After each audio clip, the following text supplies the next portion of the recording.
I-90 near Garrison Junction shut down in both directions for several hours early this morning. It started as a shooting in Belgrade that would unfold into a wild multi-county chase that spanned for more than 100 miles before police were able to make an arrest. MTN's John Amy reports. Multiple agencies were involved in the chase of a man suspected of shooting at law enforcement in Belgrade, which ended in a pursuit that lasted for more than 130 miles. We got word about 12:30 last night that a male driving a pickup with a trailer had been involved in a pursuit situation in Gallatin County and had fired at an officer.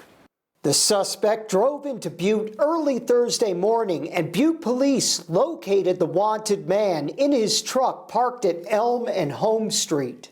A pursuit ensued in town, which continued on Interstate 90 westbound. Anaconda police deployed stop sticks, which deflated one of the fleeing vehicle's tires, but the chase continued at high speeds. The speeds still were up at 90 to 100 miles an hour as they were going westbound, even after he'd lost his right front tire.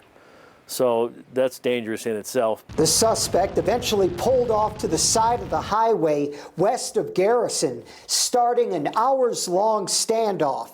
Butte and Missoula police both dispatched SWAT teams to the scene in armored vehicles and eventually arrested the driver without incident. Powell County Sheriff Gavin Rosales said firearms were found in the suspect's truck.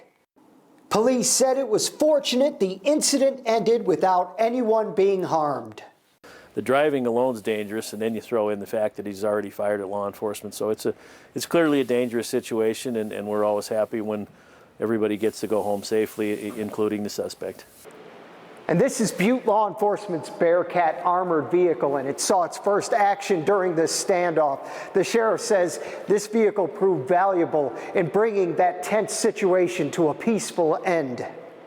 It's a pretty formidable looking vehicle, but it's a defensive tool, and it just makes the overall situation safer. And this is a prime example of two tactical teams working together. We're able to approach this situation safely because of the fact that both agencies had armored vehicles. There were no reported injuries in this incident, and the suspect remains jailed in Powell County.